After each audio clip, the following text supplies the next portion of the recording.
ನೃತ್ಯದ ಮೂಲಕ ಎಲ್ಲರ ಒಂದು ಎಲ್ಲ ವ್ಯಕ್ತಿಗಳನ್ನು ಸ್ವಾಗತ ಕೋರಲು ಬರ್ತಿದ್ದಾರೆ. Sahana second year JNM.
ಸಾಲಾಗಿ ವಿದ್ಯಾರ್ಥಿಗಳು ಬಂದು ತಮ್ಮ ದೀಪವನ್ನು ಬೆಳಗಿಸಿಕೊಂಡು ತಮಗೆ ಸೂಚಿಸುವ ಸ್ಥಳಗಳಲ್ಲಿ ನಿಲ್ಲಬೇಕಾಗಿ ವಿನಂತಿಸಿಕೊಳ್ಳುತ್ತೇನೆ.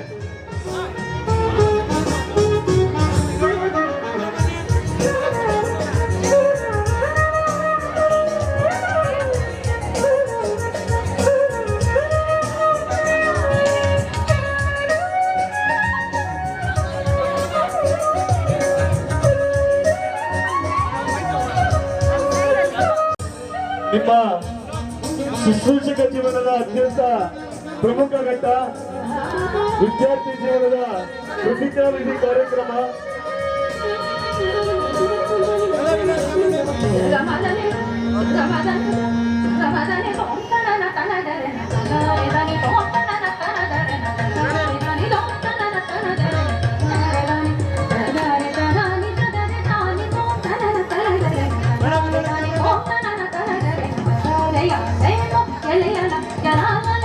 ವೇದಿಕೆ ಮೇಲಿರುವ ಎಲ್ಲ ಗಣ್ಯರು ಸಹ ವಿದ್ಯಾರ್ಥಿಗಳಿಗೆ ದೀಪ ಬೆಳಗಿಸಿಕೊಟ್ಟು ಅವರ ಜೀವನವನ್ನ ಬೆಳಗಿಸಬೇಕಾಗಿ ವಿನಂತಿಸಿಕೊಳ್ಳುತ್ತಿದ್ದೇನೆ. RC ಪಾಟೀಲ್ ಸರ್ ಅವರಿಂದ ದೀಪ ಬೆಳಗಿಸುವಿಕೆ.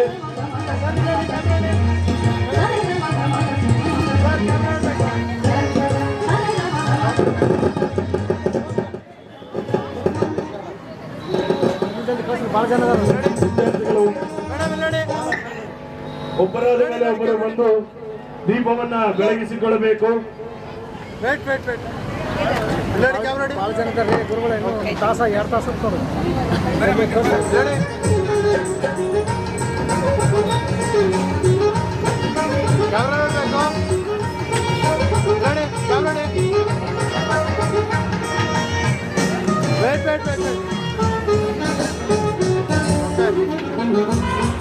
ಸರ್ ಕ್ಯಾಮ್ರಾ ಸರ್ ಕ್ಯಾಮ್ರಾ ಬೇಕು.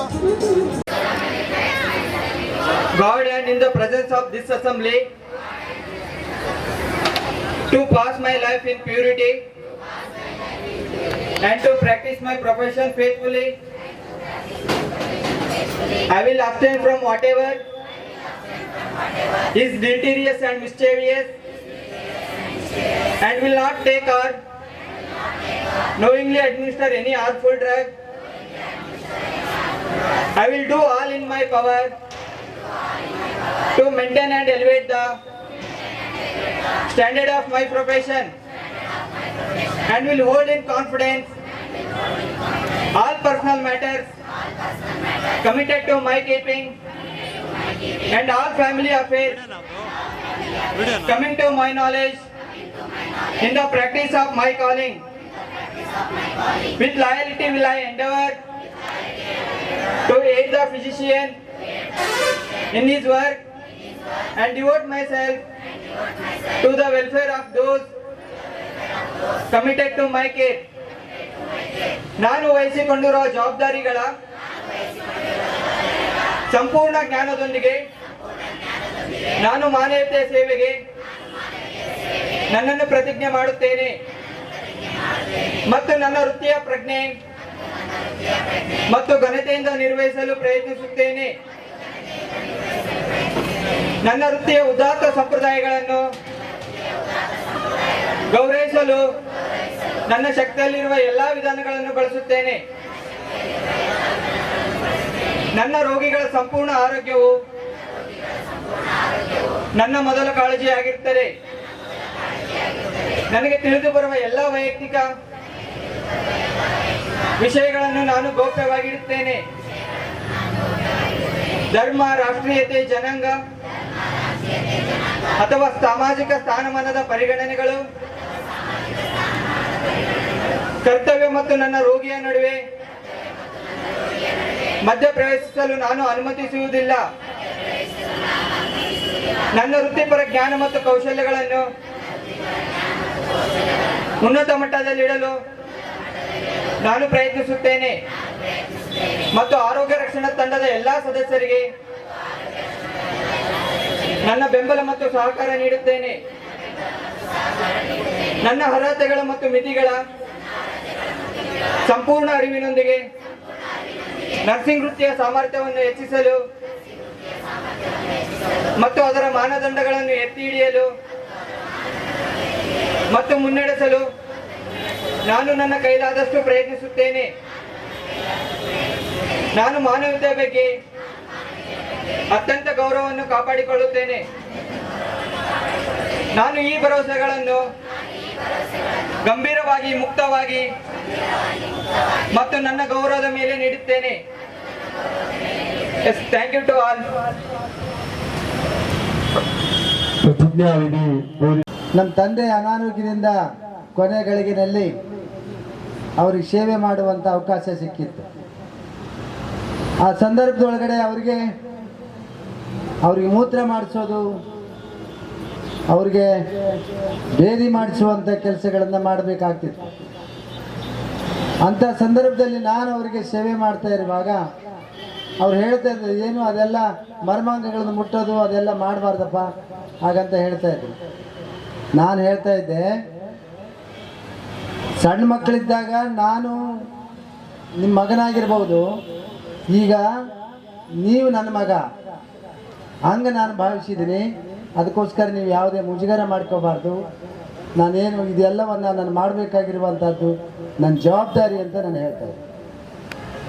ನೀವು ಮಕ್ಕಳೇ, ನೀವೇನು ಇವತ್ತು ಪ್ರತಿಜ್ಞೆಯನ್ನು ತಗೊಂಡಿದ್ದೀರಿ, ಸುಮ್ಮನೆ ಮನೆಗಿರೋದಲ್ಲೇ, ಮನೆಗಿರ್ಲಾರ್ದೇ ಇಲ್ಲೇ ನರ್ಸಿಂಗ್ ಕೋರ್ಸ್ ಮಾಡಿಬಿಡೋಣ, ಸುಮ್ಮನೆ ಏನಪ್ಪ ಅಂತ ಹೇಳಿದ್ರೆ ಸಾಧ್ಯ ಆದರೆ ಒಂದಿಷ್ಟು ಪ್ರೈವೇಟ್ ಡಾಕ್ಟ್ರ್ ಹತ್ರ ಹೋಗೋಕ್ಕೆ ಸೇವೆ ಮಾಡ್ಬೋದು, ಅಥವಾ ಸುಮ್ಮನೆ ಏನಪ್ಪ ಅಂತ ಹೇಳಿದ್ರೆ ಮದುವೆ ಆಗತ್ತ ಓದೋಣ ಹಾಗಂತ ಬರೋದಲ್ಲ. ಆದರೆ ನಿಮ್ಮಗಳ ಕರ್ತವ್ಯ ಬಹಳಷ್ಟು ಮಹತ್ವಪೂರ್ಣವಾಗಿರುವಂಥದ್ದು. ಎಷ್ಟು ಆಸ್ಪತ್ರೆಯಲ್ಲಿ ಕೆಲಸಗಳು ಬರ್ತಾವೆ ಅಂತ ಹೇಳಿದ್ರೆ A to Z ಕೆಲಸಗಳನ್ನು ಮಾಡಬೇಕು. ಯಾವುದು ಹೊಲಸು ಕೆಲಸ ಅಂತ ಹೇಳಿ ತಿಳುವಂಗಿಲ್ಲ, ಯಾವುದು ಕನಿಷ್ಠ ಅನ್ನೋದಿಲ್ಲ. ಪ್ರಿಪ್ರೇಷನ್ ಅಂತ ಬರುತ್ತೆ. ಎಲ್ಲ ಪ್ರಿಪ್ರೇಷನ್ಗಳನ್ನ, ಎಲ್ಲ ಹೊಲಸನ್ನ ಅಲ್ಲೇನು ನಾವು ಕನಿಷ್ಠ ಅಂತ ತಿಳ್ಕೊತೀವಿ, ಯಾವುದು ಹೇಸಿಗೆ ಅಂತ ಯಾರು ಹೇಸಿಗೆ ಅಂತ ಭಾವಿಸೋದಂಗಿಲ್ಲ.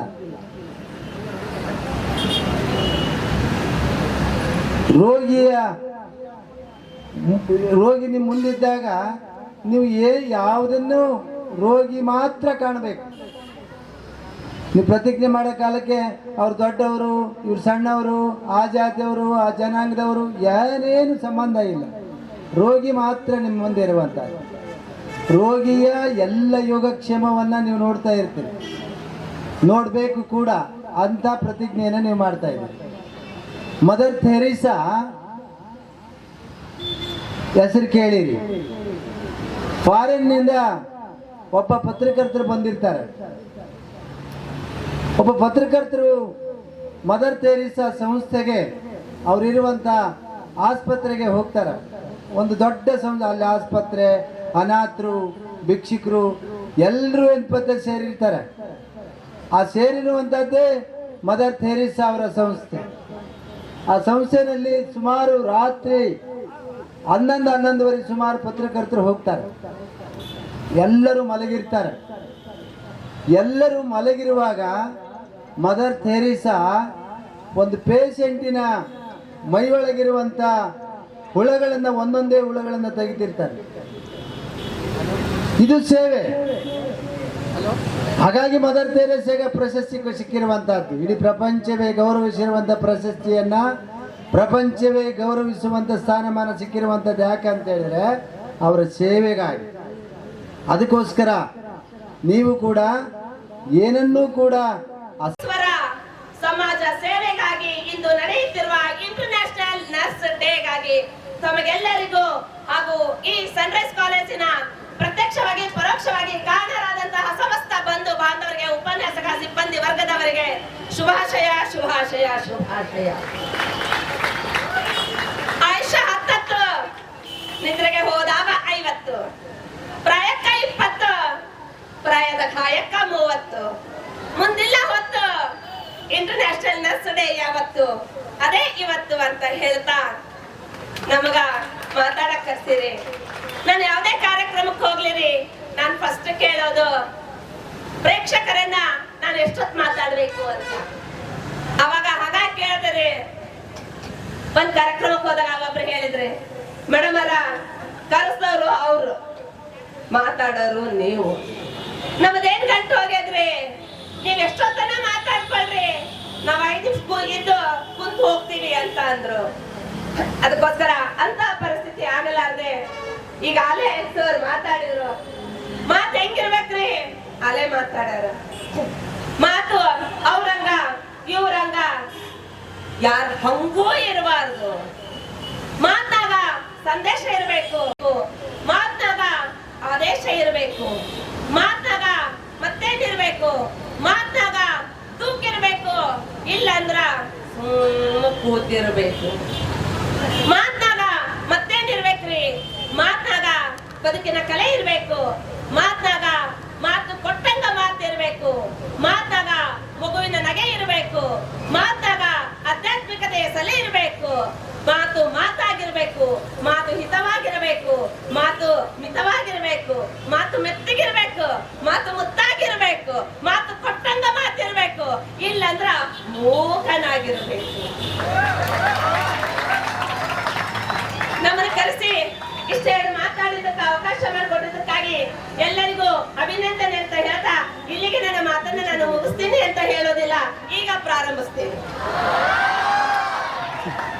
ಇವತ್ತು ಇಂಟರ್ನ್ಯಾಷನಲ್ ನರ್ಸ್ ಡೇ. ಇಲ್ಲಿ ಚಪ್ಪಾಳದಾಗ 2 ಅರ್ಥದವ್ರಿ. ಒಂದು, ಬಹಳ ಜನ ಇನ್ನು ಮಾತಾಡೋರು ಅದರ. ದೊಡ್ಡವರ ಮಧ್ಯೆ ಈ ದಡ್ಡನನ್ನು ನಿಲ್ಲಿಸಿ, ಘಟಾನುಘಟಿಗಳ ಮಧ್ಯೆ ಈ ಘಟಾನುಘಟಿಗೆ ಸ್ವಲ್ಪ ಜಾಗ ಕೊಟ್ಟು 2 ತೊದಲು ನುಡಿ ಮಾತಾಡಿದ್ದು ಸಾಕು ಅನ್ನೋದು ಒಂದ್ ಅರ್ಥ ಆದ್ರೆ, ಇಲ್ರಿ ಮೇಡಮ್ ಮಾತಾಡ್ರಿ ಎಷ್ಟೊತ್ತನ ಆಗ್ಲಿ ಅನ್ನೋದು 2ನೇ ಅರ್ಥ. ನೀವು ಚಪ್ಪಾಳೆ ಹೊಡೆದ್ರು ಮಾತಾಡ್ತೀನಿ, ಹೊಡೆದಿಲ್ಲ ಅಂದ್ರೂ ಮಾಡ್ತೀನಿ. ಇವತ್ತು ನರ್ಸ್ ಡೇ. ನರ್ಸ್ ಅಂದ್ರೆ ಏನು?